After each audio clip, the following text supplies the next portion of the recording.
Justement, Edwin, bonjour. Bonjour. Pourquoi parler maintenant et avec quelle envie surtout, quel message vous avez envie de porter aujourd'hui? Oui, bien sûr. Alors pourquoi avoir choisi cette date-là? À mon sens, c'est plus logique de s'exprimer maintenant, tout simplement parce que vous le savez, les saisons elles commencent finalement assez tôt par rapport au calendrier, je dirais, normal des personnes entre guillemets lambda, puisque le championnat reprend au mois d'août. Les joueurs en fait reviennent à l'entraînement dès la fin du mois de juin. Je pense qu'il y a un temps pour tout. Il y avait d'abord un temps sportif sur lequel Antoine s'est exprimé. C'est important parce qu'il y avait un mercato à venir et une équipe à construire.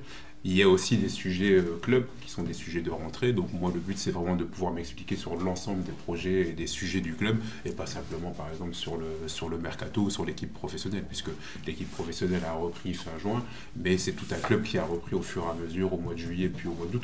Donc c'est le bon moment de s'exprimer aujourd'hui et aussi après la période de mercato, qui est une période aussi particulière forcément au niveau professionnel, mais j'insiste beaucoup sur le fait qu'aujourd'hui, je tiens à m'exprimer sur les sujets sur l'ensemble du club. Ça fait 2-3 ans que les stacks n'ont pas été aussi bien au final, donc est-ce que ça vous fait forcément plaisir? C'est un début de saison positif, on va pas se mentir, mais je pense qu'il faut surtout garder beaucoup d'humilité. Beaucoup d'humilité, c'est important, c'est le maître mot qu'on a depuis plusieurs mois. Vous savez, les saisons, elles sont toujours difficiles, elles sont longues. Évidemment, on va pas se priver d'apprécier ce bon début de saison, c'est important. C'est vrai que l'équipe professionnelle a vraiment bien débuté, mais pas que d'ailleurs, parce que même nos équipes phares, notamment au niveau des jeunes, ont également bien débuté. On a une réserve qui a fait 3 victoires aussi en 3 matchs avec de jeunes joueurs, donc oui, c'est positif, mais surtout il faut continuer à travailler, garder cette humilité, ce travail qui nous caractérise dans toutes les sphères du club. Ça, c'est important et c'est vraiment le maître mot à tous les étages du club. Vous avez réussi à jongler effectivement avec, vous en parliez un petit peu lors de la soirée des partenaires, avec ce contexte financier qui aujourd'hui est extrêmement compliqué. Oui, tout à fait. Il y a un contexte financier qui est très très compliqué et qui peut être difficile à appréhender pour le grand public, parce qu'on traverse une crise sans précédent, très sincèrement, dans le football professionnel aujourd'hui. Et je préfère vous donner des chiffres parce que ça parle toujours. Mais il y a 2 ans, quand les Stacks descendent de Ligue 1 à Ligue 2, les Stacks perçoivent 7 millions d'euros de droits télé. Aujourd'hui, on va peut-être percevoir entre 500 et 600 000 euros de droits télé à la fin de l'exercice actuel. Donc vous voyez, c'est une chute qui est quand même assez importante. L'année dernière, on avait déjà subi une perte de 50% de ces droits télé, puisque l'année dernière, on a bénéficié d'à peu près 3,5 millions d'euros de droits télé. Donc il faut forcément se réinventer, trouver des solutions. C'est pas évident. Alors on a la chance, nous, effectivement, d'avoir un actionnaire avec nous qui a permis au club sur les dernières années de pouvoir investir sur des joueurs, mais aussi de pouvoir combler les pertes financières. Mais il faut être conscient de la période qu'on traverse actuellement. Nous, notre rôle, c'est d'être des dirigeants responsables. Et les dirigeants responsables, c'est quoi? C'est faire avec ce qu'on a et ne pas faire de supputation sur ce qu'on pourrait avoir ou non. Et ça, c'est vraiment un message important. Vous le voyez, de passer de 7 millions d'euros de droits télé à quasiment 500 ou 600 000 euros, c'est une chute vertigineuse. Et pourtant, dans votre club, vous avez des charges qui sont évidemment toujours présentes, et il faut pouvoir assurer le quotidien et aussi les ambitions sportives. Donc c'est un équilibre qui n'est évidemment pas facile à trouver, mais aujourd'hui on est tous dans la même situation dans le football français, donc on doit évidemment se réadapter et s'organiser en conséquence, mais j'insiste beaucoup, c'est le cas de tous les dirigeants du football français à l'heure actuelle. Parce que c'est vrai qu'il y a eu forcément une réduction de la masse salariale, à la fois sur le sportif, aussi sur l'administratif. Il y a eu pas mal de départs cet été. Ça a pu être un petit peu mal perçu, effectivement, dans l'ensemble de l'environnement. On s'est dit, City réduit la voilure au sein de l'Estade. Non, alors moi je parlerai beaucoup plus de réadaptation. N'oublions pas qu'on est sur notre 3e saison en Ligue 2, ça c'est une réalité. Et évidemment, comme je vous le disais, notre rôle c'est d'être responsable. Vous ne pouvez pas avoir le même train de vie que vous avez en Ligue 1 lorsque vous faites 3 saisons en Ligue 2. Et ça ne veut pas dire qu'il n'y a pas d'ambition ou qu'il y a une réduction drastique. Non, c'est vraiment une réadaptation. Aujourd'hui, on est un club de Ligue 2, c'est la réalité de ces 2 dernières années et de la 3e saison qu'on est en train de vivre. Donc on doit être adapté à notre réalité, que ce soit sur le plan sportif, sur le plan structurel, sur le plan évidemment des administratifs. Donc c'est aussi mon rôle, c'est d'assurer cet équilibre. Mais effectivement, je parlerai beaucoup plus de réadaptation, ça c'est important, mais je soulignerai aussi qu'avec cette réadaptation, on reste une belle structure aujourd'hui en Ligue 2, et ça il ne faut pas l'oublier. On a un club qui est bien structuré, qui s'est structuré sur ces dernières années, et on va continuer à se structurer, mais simplement en faisant des décisions, des choix, je dirais, un petit peu plus ciblés, pour être encore une fois adapté au contexte actuel d'un club de Ligue 2 avec la réalité économique que je viens de décrire. vous dites que vous êtes un club de Ligue 2, mais est-ce que vous aspirez à redevenir un club de Ligue 1 ou vous vous confortez dans ce statut de club de Ligue 2? Ça, c'était évidemment la question du jour. Très sincèrement, et ça ne sera pas de la langue de bois, le mot qu'on a à l'esprit, c'est vraiment la progression. Il ne faut pas oublier d'où on vient. Pas oublier d'où on vient. Il y a 1 an et demi, le club avait failli descendre en national. C'est une réalité. Aujourd'hui, ce qu'on veut, c'est progresser. Vous savez, quand je suis arrivé la saison dernière, j'ai parlé de maintien parce qu'évidemment, on ne pouvait pas évoquer autre chose à ce moment-là. Et aujourd'hui, nous, ce qu'on souhaite, c'est de continuer à progresser. On est au mois de septembre, on a commencé une saison. Encore une fois, il y a 1 an et demi, le club a failli descendre en national. On doit rester humble. Et on veut faire mieux que ce qu'on a fait la saison dernière. Ça, c'est une chose. Mais surtout, on veut que le club, dans son ensemble, progresse. Et la chance qu'on a aujourd'hui, c'est qu'on n'a pas simplement un projet d'équipe professionnelle au sens du terme, on a vraiment un projet de club. Et ça, c'est important. C'est pour ça que j'insisterai toujours sur le côté structurel, sur le côté club, avec nos jeunes. Vous savez qu'on a eu un titre de champion de France la saison dernière. Hein. C'est rare quand même pour le souligner pour un club de Ligue 2. Donc on veut progresser. On veut progresser avec beaucoup d'humilité et on ne se risquera pas à aller parler de Ligue 1 parce qu'aujourd'hui, encore une fois, on doit continuer à travailler comme on le fait. En prenant les matchs les uns après les autres, ça n'empêche pas d'avoir de l'ambition, parce que notre ambition, elle est toujours de gagner le match qui arrive. Mais je vais vraiment insister sur ce mot-là de progression dans l'ensemble du club. Sans afficher là aujourd'hui l'ambition de Ligue 1 qui peut être un peu précipitée, quand on voit le championnat de Ligue 2, bon, on se dit que sur une bonne saison, des choses belles peuvent arriver. Parce que si jamais en janvier ou en fin de... dans le bon wagon, est-ce que vous, ou au-dessus de vous, City aurait envie d'accompagner ça pour aider l'équipe à encore franchir un cap et aller en Ligue 1? C'est bien prématuré d'évoquer ça. Vous savez, avec l'expérience, on a l'expérience des saisons. Vous l'avez vu la saison dernière, on a démarré très difficilement et pour autant on a terminé 10e. Je pense que si on vous avait posé la question au mois d'août, à savoir quel allait être le classement de l'Estac, parce que vous auriez pu dire que l'Estac allait finir à la 10e place la saison dernière. Je pense que non. Donc aujourd'hui, dans l'autre sens, c'est exactement la même chose. C'est prématuré. Aujourd'hui, ce qui est important, c'est qu'on a pu prendre des points. Ça, c'est fondamental parce qu'un début de saison il est toujours important dans ce sens-là. Et on appréhendra évidemment tout ce qui se déroulera dans la saison. Mais c'est encore une fois pas de la langue de bois, c'est simplement du vécu parce que les saisons, elles se construisent. Elles se construisent sur la durée.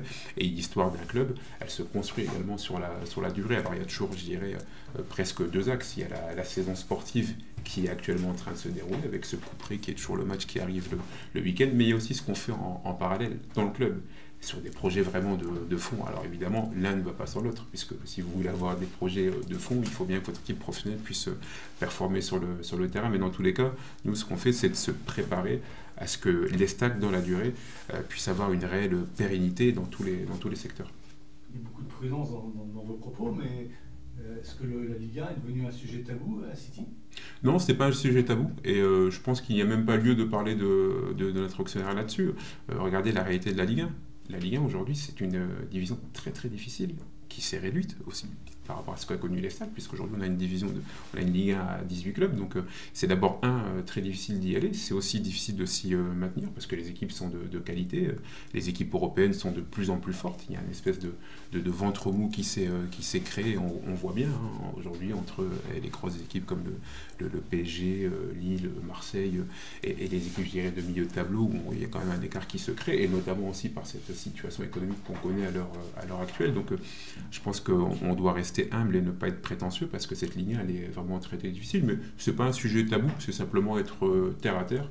Et notre rôle, nous, parce qu'il n'y a pas que le mien, mais notre rôle à l'intérieur de la structure, c'est le mien, c'est le rôle d'Antoine en tant que directeur sportif, c'est le rôle des coachs, c'est le rôle de Gaël en tant que président de l'association, c'est aussi d'assurer cette humilité, parce que, en tout cas, moi, dans ma carrière personnellement, c'est toujours ce que j'ai défendu, c'est de travailler, c'est de faire preuve d'humilité. Je suis persuadé qu'avec le temps, quand on travaille bien, on est récompensé. Mais non, il n'y a pas de mot tabou. Il y a surtout une réalité du football aujourd'hui. La Ligue 1, vraiment, c'est une division très très difficile. Regardez Saint-Etienne qui est redescendu et pourtant avec un nouvel actionnaire. Donc c'est la réalité du football d'aujourd'hui. Pour bien comprendre, c'est-à-dire que l'Estac n'a pas vocation à faire une Paris FC, c'est-à-dire à mettre les moyens vite pour presque pas assurer de monter, parce que c'est jamais assuré, mais pour donner toutes les chances de monter et ensuite faire encore un deuxième effort pour se maintenir, parce que c'est ce qu'ils sont amenés à faire en 2 ans finalement. Alors, moi, j'aurais pas la prétention de parler des projets des autres. Bon, le projet du Paris FC est un projet, je dirais, complètement différent. Nous, on n'a pas cet affichage-là. On veut bien travailler. On veut bien travailler, avoir une équipe professionnelle qui soit performante, faire en sorte que des jeunes de notre centre de formation puissent s'exprimer. Et je pense que vous l'avez vu déjà la saison dernière, de toute façon sur les saisons précédentes, mais encore plus cette saison. On a aussi le bonheur de voir des joueurs du centre qui jouent quand même régulièrement. Donc c'est ça notre vocation aujourd'hui, encore une fois. Notre vocation, elle est de progresser. Alors quand on progresse, on ne se fixe pas de limites. C'est ça que je veux surtout souligner. Mais on ne doit pas aller se comparer à ces projets-là. Nous, on veut travailler vraiment à l'EFSTAC, comme on le fait avec tout ce que je viens de décrire. En termes de joueurs, on regardait effectivement la photo officielle, on se dit mais il est où Renaud Ripart? Je pense qu'Antoine s'est exprimé là-dessus. Effectivement, on a des discussions avec Renaud. Donc, écoutez, je pense que vous aurez des nouvelles dans les prochaines heures ou les prochains jours qui arrivent. Mais ça fait partie du travail, évidemment, qu'on fait en coulisses. On sait qu'il y a cette possibilité-là de pouvoir disposer d'un joueur libre. Donc oui, il y a des discussions qui sont en cours et vous serez les premiers informés lorsque quelque chose se passera ou non. Ça veut dire que ça avance, les prochaines heures, prochains jours. Ah, la suite nous le dira. Est-ce que vous, personnellement, vous vous impliquez dans ce dossier? Est-ce que vous poussez personnellement pour que Renaud Ripart intègre l'effectif? Vous savez, je vais juste vous prendre un petit peu de hauteur pour vous expliquer un petit peu la façon dont on fonctionne. On a évidemment un entraîneur qui entraîne son équipe, qui manage son staff technique. On a un directeur sportif qui, lui, a une vision plus élargie entre le management de nos entraîneurs, le management du secteur football, la formation, la cellule de recrutement, la cellule performante. Donc, vous voyez, c'est assez vaste. Les choix sportifs appartiennent d'abord aux sportifs. Évidemment que sur l'aspect économique, moi j'interviens, mais de façon différente. On donne une feuille de route à Antoine. C'est Antoine après qui, lui, sur le plan du sportif, en collaboration avec les personnes qui sont sous sa responsabilité, c'est à lui évidemment de mener les dossiers. Et évidemment qu'Antoine et moi, on discute et je suis impliqué en bout de chaîne. Mais là où je tiens vraiment à insister, c'est qu'on a vraiment une répartition des rôles qui est bien identifiée. Et moi, mon rôle, c'est d'assurer la pérennité économique, c'est de faire en sorte que la feuille de route, elle soit suivie dans tous les secteurs, évidemment dans le secteur sportif. Et oui, en bout de chaîne, évidemment que je suis impliqué, mais les choix sportifs appartiennent vraiment au directeur sportif et à son staff, entre cellule de recrutement et le staff sportif. Pour préparer l'entretien, là, j'ai écouté votre dernière prise de parole médiatique après le maintien l'année dernière. Vous disiez qu'il faut capitaliser sur ce qu'on vient de vivre, oui. Partir de loin, etc. Et même vous disiez être ambitieux pour la saison d'après. Ensuite, le coach a prolongé, c'était un signal fort aussi. Oui.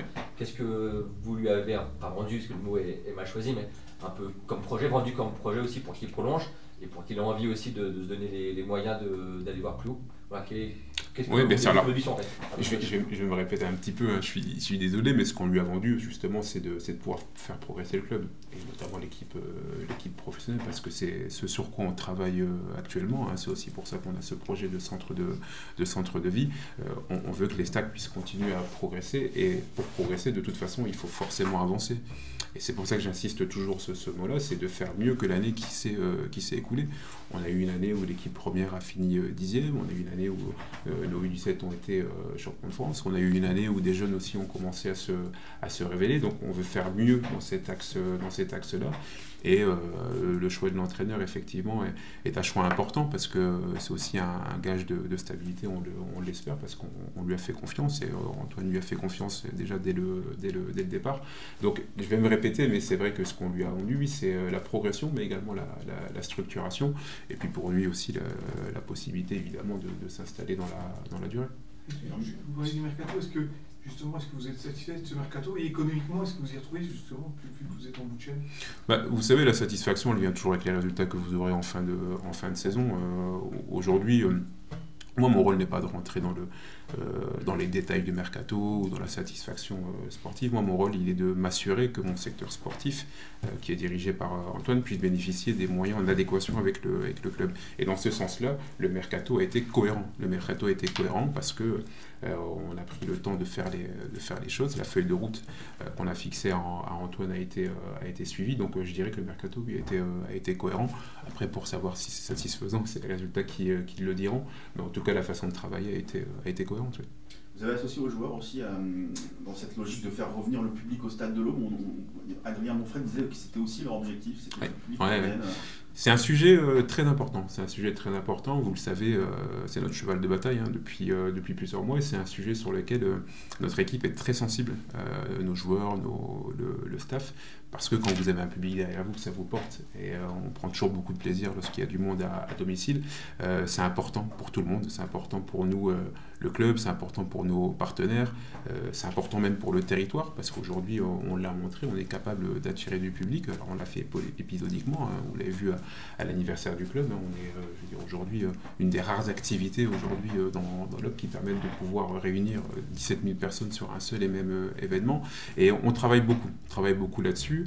On veut vraiment progresser et surtout montrer aux Troyens qu'on est une équipe qui se bat. Ça c'est important. On ne peut jamais maîtriser les résultats qu'on aura. Des matchs, on en gagne, on en perd, mais surtout, on est une équipe qui se bat. Et, comme on dit dans le jargon, on a une équipe qui mouille le maillot et ça c'est important. On veut vraiment transmettre ce message. Quand vous venez au stade de l'Aube, on ne peut pas dire ce qui va se passer, on ne peut pas deviner le résultat du match, mais par contre, on est une équipe vraiment qui se bat pour l'amour du maillot et pour les stacks, ça c'est important. Quelle est votre stratégie? L'année dernière, il y a eu plus d'invitations, il y avait eu beaucoup de gens invités, district, etc., club. Quel est votre couvert entre finalement faire payer les invités, parce que s'ils s'habituent à venir gratuitement, ils ne vont pas vouloir payer. Quelle est la stratégie finalement, la bonne invitée? La stratégie, je dirais, c'est de reprendre la base. Et la base, c'est quoi? Ce sont nos joueurs, nos licenciés, nos membres, les licenciés du district. Ça, c'est important. On veut vraiment que les footballeurs soient au stade de l'Aube.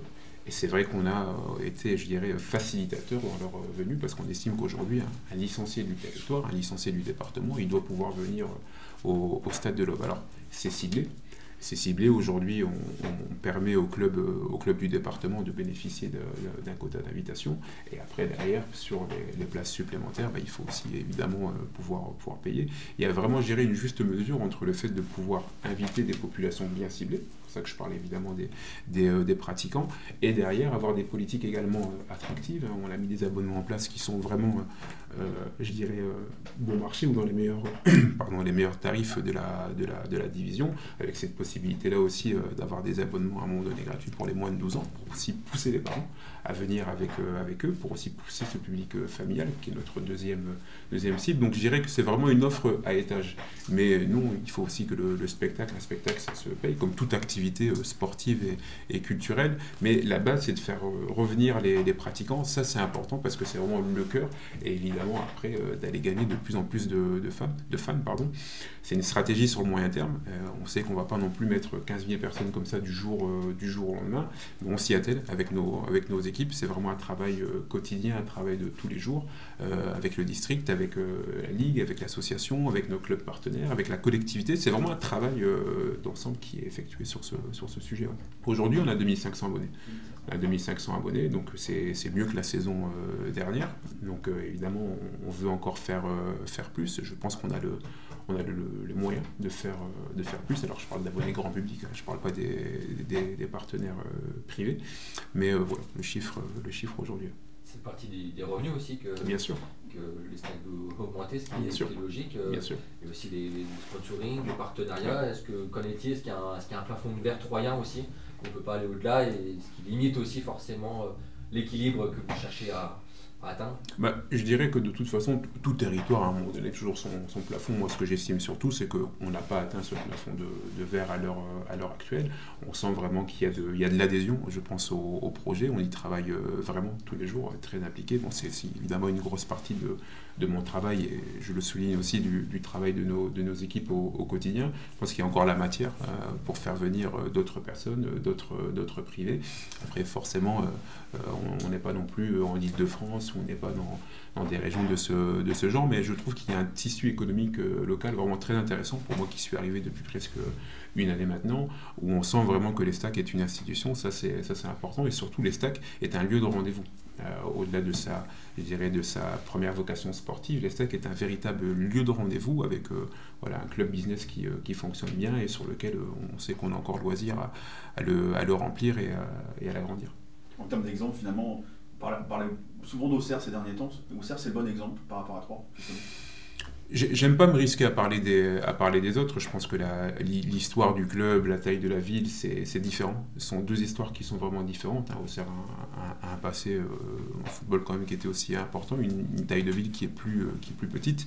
Moi, j'ai vraiment envie de me concentrer sur les Stacks, sur Troyes, sur l'Aube. On est aussi dans une grande région aujourd'hui puisqu'on est dans la région du Grand Est. Donc je pense que chaque contexte a sa particularité. Moi, ce que je vois surtout aujourd'hui, c'est que on est le seul club professionnel. Donc c'est important, on a un rôle par rapport à ça, on a un rôle de notre territoire, parce que quand on est le seul club professionnel du département, on se doit justement d'être exemplaire et de tirer, je dirais, le département vers le haut.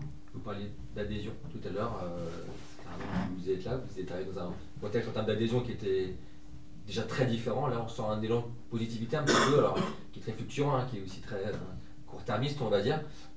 Malgré tout, est-ce que vous sentez que depuis un an, il y a quand même, par les résultats, parce que dégage surtout aussi l'équipe et les hommes à la tête de l'équipe, un élan positif? Il y a du positif, alors on est toujours très prudent parce que vous savez comme moi que les équilibres ils sont toujours fragiles, il suffit parfois d'avoir 2, 3, 4 mauvais résultats et la courbe peut un petit peu s'inverser, mais ce que je peux dire surtout c'est qu'on tire tous dans le même sens.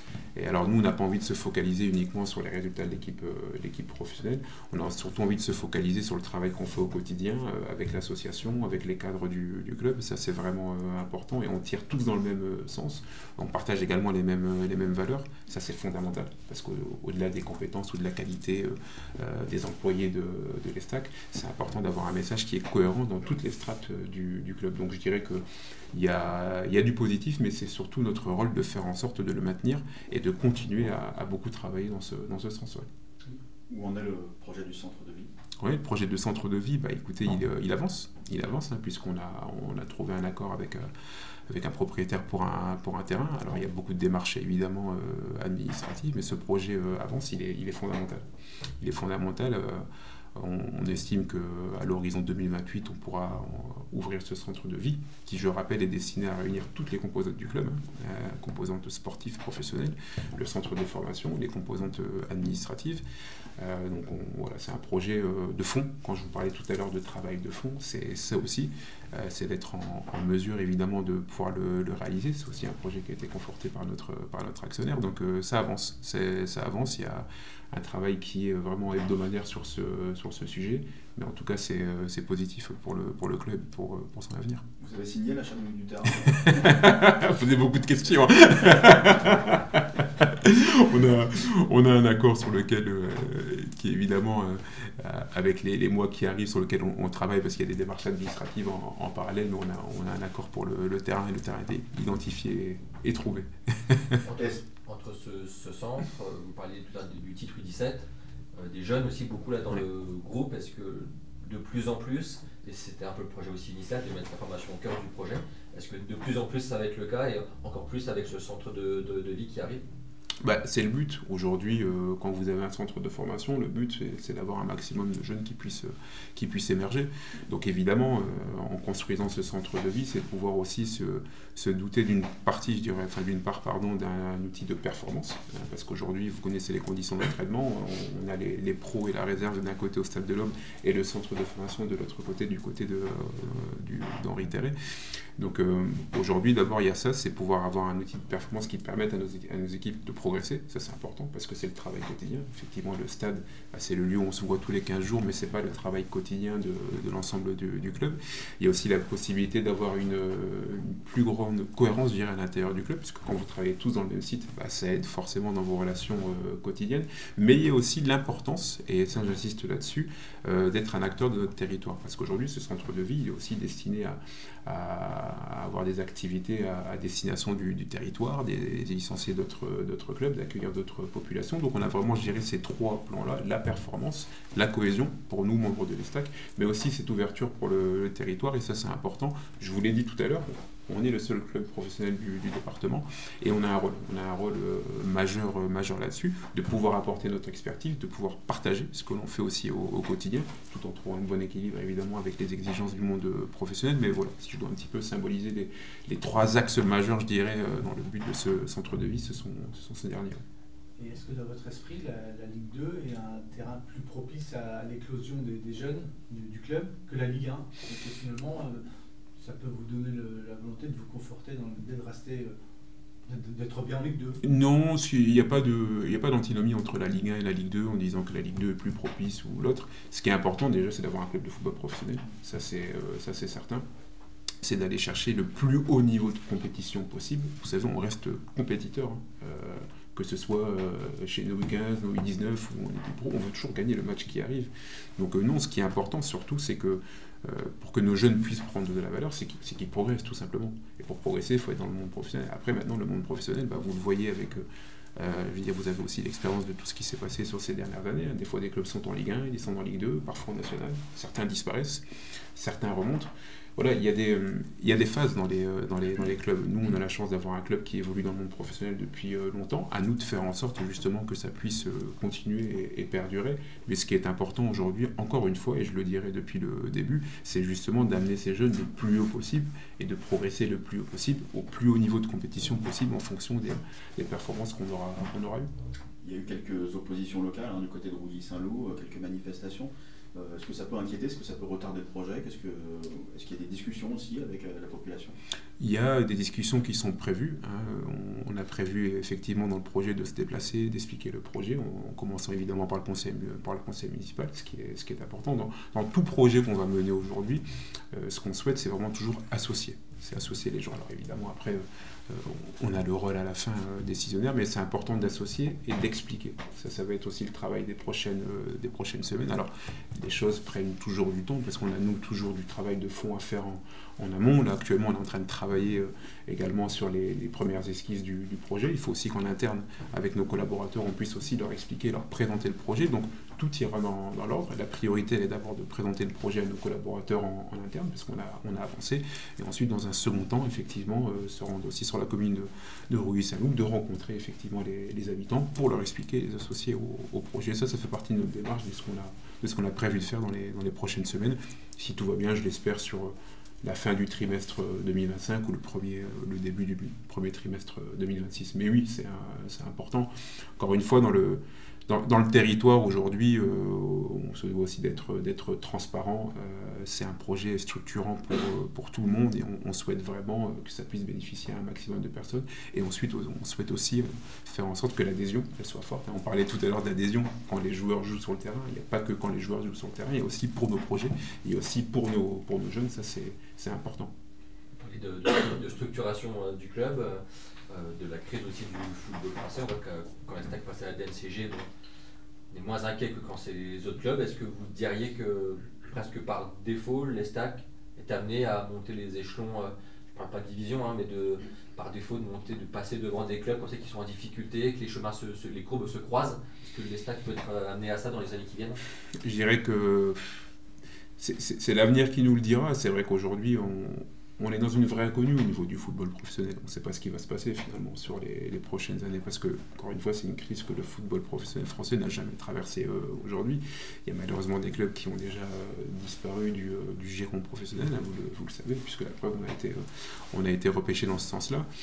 Je serais encore une fois très prudent là-dessus, parce qu'on ne peut pas être à la place des autres pour savoir comment ils dirigent leur club, comment ils font face à toutes ces difficultés qu'on connaît aujourd'hui. Il y a encore une équipe qui a disparu du giron professionnel cette saison, c'est malheureux, mais c'est la réalité difficile de ce milieu-là aujourd'hui. Donc je pense que les 2-3 prochaines années nous donnerons des réponses à cette question. Je ne peux pas franchement y répondre, parce que je ne suis pas non plus à la place d'autres dirigeants. Quel est le montant du budget qui a été présenté cette année? Parce que vous parlez de transparence tout à l'heure. Oui, non, mais je préfère le garder en interne. Mais c'est un budget cohérent, et on aura un passage devant la DNCG comme d'habitude au mois d'octobre ou novembre, qui viendra vraiment consolider ce qu'on a présenté d'abord au mois de juin, et c'est ce passage-là qui fera foi. Donc c'est pour ça qu'aujourd'hui je n'exprimerai pas de budget. Est-ce que c'est en hausse ou en baisse? Il est en baisse, Il est en baisse avec cette optique-là de se réadapter aux réalités d'un club de Ligue 2, mais un club de Ligue 2 bien structuré. François Barmois a semblé ouvrir la porte à une possible vente du Stade de l'Aube à l'avenir. Comment le club, comment le City Football Group se positionne sur le sujet? Aujourd'hui, le propriétaire du Stade de l'Aube, c'est Troyes Champagne Métropole. Donc c'est d'abord à eux qu'il faut évidemment poser la question. Nous, on travaille avec Troyes Champagne Métropole de façon vraiment très forte, je dirais de façon presque quotidienne. Notre but, et le but de notre actionnaire, c'est évidemment de pouvoir développer le club dans toutes ces strates. On parlait beaucoup de sportifs, évidemment, parce que c'est le cœur de notre métier, mais on parlait aussi de sponsoring et d'économique. Et notre but, il est de pouvoir aujourd'hui faire en sorte que le club puisse bénéficier d'un maximum de revenus. Donc aujourd'hui, on travaillera là-dessus avec la collectivité, mais ce que je peux vous dire, c'est que les relations avec la collectivité sont très appréciées au sein de notre actionnaire. Vous évoquiez son entraînement à 2-3 ans, enfin 2028, vous disiez. Vous parliez aussi de 2-3 ans, un peu pas d'austérité, mais un peu d'inconnu, et en tout cas de faire attention, d'être prudent. Ça ramènera en fait à cette même date-là de 2028. Est-ce que dans votre vision et celle du City Group, ça sera vraiment une année charnière? On dirait que le projet L'Estac est mature via le City Group, et ça sera vraiment un tournant un peu il y a un peu la consolidation, et ensuite après peut-être les perspectives encore plus fortes. Mais c'est vrai que ce sera un moment important. Ce sera un moment important puisqu'effectivement on aura un actionnaire qui sera arrivé depuis plusieurs années. On aura une expérience aussi un petit peu différente avec ce qui s'est passé de bien et ce qui a été un petit peu moins bien aussi. On disposera à ce moment-là d'un outil de performance au quotidien qui sera aussi différent, qui nous amènera plus, on l'espère, de qualité, de compétences à chacun. Donc oui, ce sera important, mais c'est toujours la difficulté, vous savez, dans le football, c'est qu'il faut préparer le futur, donc ça c'est 3 ans, mais en même temps, il faut bien travailler pour faire en sorte d'arriver à ce moment-là avec une équipe encore une fois performante et une formation performante. Donc oui, ce sera un moment déterminant, et à nous de faire en sorte justement au quotidien qu'on puisse arriver dans les meilleures dispositions possibles à ce moment-là, avec un travail de qualité sur le plan sportif, mais aussi un travail de qualité dans l'ensemble de ce qu'on fait. J'espère bien que dans 3 ans, quand on se parlera, on ne dira plus qu'on espère susciter l'adhésion des supporters, mais que le stade sera régulièrement rempli. C'est important aussi, ça fait partie vraiment de nos objectifs, parce qu'il y a une population qui aime le football à Troyes, dans l'Aube, parce qu'il y a une histoire qui est importante. Je suis convaincu aujourd'hui qu'on peut faire revenir les personnes qui pouvaient douter sur les mois précédents. Alors le travail il sera de longue haleine, mais oui, j'aimerais en 2028 pouvoir vous dire que voilà, on réunit régulièrement plus de 10 000 personnes au Stade de l'Aube, que notre équipe professionnelle était performante, qu'on a continué à bien travailler au niveau du centre de formation, que des jeunes sont sortis aussi du centre de formation. Donc oui, ce sera une année importante à ce moment-là. Ça fait un an que vous êtes là, personnellement. Comment vous allez dans ce projet-là, dans la vie locale? Merci de me poser la question, déjà, dans un premier temps. Ça fait pile poil 11 mois que je suis arrivé finalement aujourd'hui, puisque j'étais arrivé le 18 octobre. J'ai été très bien accueilli. J'apprécie vraiment beaucoup le territoire. On a un territoire qui pour moi est dynamique, à taille humaine, une vraie histoire dans le club. J'ai aussi un très bel accueil de la part de mes collaborateurs, une très bonne relation aussi avec les personnes de l'association, avec évidemment en premier lieu Gaël, avec qui on échange de façon quasiment quotidienne. Donc satisfait de ce projet, toujours forcément, je dirais, concentré vers le travail, parce que ça c'est évidemment une part importante de notre vie en tant que dirigeant. Mais oui, je suis satisfait de ce projet, mais je veux surtout continuer, encore une fois, je me répète, mais à progresser. Mais en tout cas, c'est un beau territoire. Des retours que j'ai ou qu'on peut avoir, il y avait vos prédécesseurs avec une image pas forcément très amusante pour différentes raisons, pas forcément y revenir, mais il y avait qui n'était pas forcément toujours présent, qui ne parlait pas français. Je parle des partenaires aussi qui faut se demander à qui devait causer pour avoir un interlocuteur fiable. Des retours qu'on a, ça va mieux avec vous parce qu'il y a cette présence et cette personnalité peut-être plus au bois compatible, on va dire. Est-ce que ça, vous avez senti ça, entre guillemets, qu'il y avait un besoin d'avoir en face d'eux des partenaires, des collaborateurs, des groupes d'ultra aussi, un interlocuteur qui les comprend et qui presque leur ressemble? Moi, je ne parlerai pas de ce qui s'est passé avant parce que j'ai toujours beaucoup de respect pour les fonctions. Et vous savez, quand vous n'êtes pas à l'intérieur du club, c'est trop risqué de juger ce qui s'est passé avant. Je parlerai simplement je dirais moi sur cette question de ma personnalité. Ce que je fais aujourd'hui, c'est ce que j'ai fait précédemment dans mon ancien club, et je pense que la région dont je suis originaire, c'est aussi un trait de notre personnalité. Donc je prends beaucoup de plaisir moi à échanger avec les personnes aujourd'hui, parce que encore une fois il y a cette vraie passion autour du club, mais surtout autour de l'institution qu'elle représente. Et c'est aussi mon rôle évidemment d'être, je dirais, le premier VRP du club, parce que quand vous développez le projet d'un club, vous vendez aussi quelque part ce projet, mais c'est vraiment beaucoup de plaisir, c'est dans notre rôle, et j'échange toujours des fois après les matchs, dans les occasions sur lesquelles on peut participer aussi au quotidien. Donc voilà ce que je pourrais dire après quasiment un an sur le territoire, c'est que c'est riche d'enseignements, parce qu'aussi chacun apporte sa vision, mais je sens surtout beaucoup de personnes qui veulent que les stacks se portent bien, et ça c'est important et très positif. Ouais. Vous allez passer bientôt devant le tribunal à Dunkerque, concernant l'affaire qui poursuit depuis quelques années l'ancien président dunkerquois. Quel est votre état d'esprit aujourd'hui ? Là aujourd'hui, moi je suis là pour parler de l'Estac, ça c'est une affaire personnelle. Donc aujourd'hui, moi je représente l'institution Estac, ça c'est une affaire personnelle qui me concerne moi, donc c'est pas le lieu d'en parler. Je suis évidemment focus sur mon travail ici, et ça ce sera une autre affaire personnelle qui ne sera pas évoquée ici. Est-ce que vous avez préféré en être débarrassé, en fait, sans forcément parler du fond de l'histoire, mais au moins en être débarrassé, parce que, pour être honnête avec vous, même quand on va sur des partenaires, des gens en parlent, même pas à vous directement, mais qu'est-ce qui va se passer en octobre si jamais, est-ce que ça pourrait lui nuire au club, etc. Est-ce que vous auriez préféré en être débarrassé, parce qu'il y a eu un report en plus? Aujourd'hui, malheureusement, il y a eu un report, donc ça, on peut rien y faire. Encore une fois, ça, c'est quelque chose qui s'est passé avant, donc c'est quelque chose qui sera réglé en dehors de l'Estac. Je suis très transparent dans mes rapports quotidiens, mais c'est vraiment pas le lieu pour en parler, parce qu'on représente l'Estac, et j'ai envie de parler de l'Estac aujourd'hui, surtout, et pas d'Edwin Pindy en particulier. Pour revenir à l'Estac, justement, est-ce que vous êtes satisfait de votre marge de manœuvre, de la marge de manœuvre qui est la vôtre vis-à-vis de Citigroup? Est-ce que vous pouvez faire entendre votre voix? Est-ce que parfois vous êtes en désaccord et vous êtes dans ce cas-là entendu, si vous avez des choses à faire passer, des messages? Vous savez, quand le Citigroup, après la décision de nous nommer, alors je dis nous parce qu'on est arrivé la saison dernière avec Antoine notamment, c'est surtout pour pouvoir redonner du pouvoir en local. On a un actionnaire qui est très présent en tant que soutien, en tant que support, avec qui on échange vraiment régulièrement, mais c'est à nous de prendre nos responsabilités. Et ça, c'était le premier message du Citigroup à notre recrutement. Et c'est ce qu'on s'efforce de faire au quotidien. Dans une relation de travail, vous échangez, vous débattez, mais surtout, notre rôle, et moi mon rôle aussi, c'est de pouvoir, à un moment donné, en bout de chaîne, en dernier lieu, pouvoir arbitrer et décider dans la feuille de route, qui est donnée évidemment par l'actionnaire.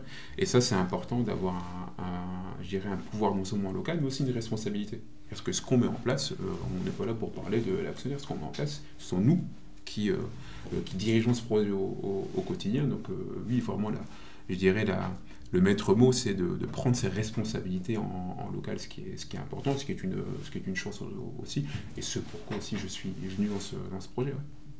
Donc vous ne faites pas que subir, on va dire, entre guillemets, pas le diktat de Citigroup, en tout cas, les idées. Non, on est là pour prendre nos responsabilités. On a été choisi pour ça. Est-ce que dans les échanges que vous avez avec eux, est-ce que vous sentez que vous n'étiez pas là avant, mais qu'eux-mêmes ont compris qu'il fallait justement redonner un petit peu de pouvoir et de marge de manœuvre en local? L'impulsion, elle est d'abord donnée par l'actionnaire, dans les choix qui sont effectués. Donc c'est ce que je vous disais, à partir du moment où on a été recruté dans cette optique-là, c'est parce que l'actionnaire a estimé à ce moment-là que c'était vraiment la démarche qu'il fallait avoir. Donc alors, je ne peux être qu'en accord avec celle-là, puisque j'ai été recruté dans ce cadre-là, mais voilà en tout cas ce que je peux vous dire, sans parler au nom de l'actionnaire, mais oui, en tout cas cette démarche-là, elle est importante de donner du pouvoir en local aux dirigeants sur place. Ouais.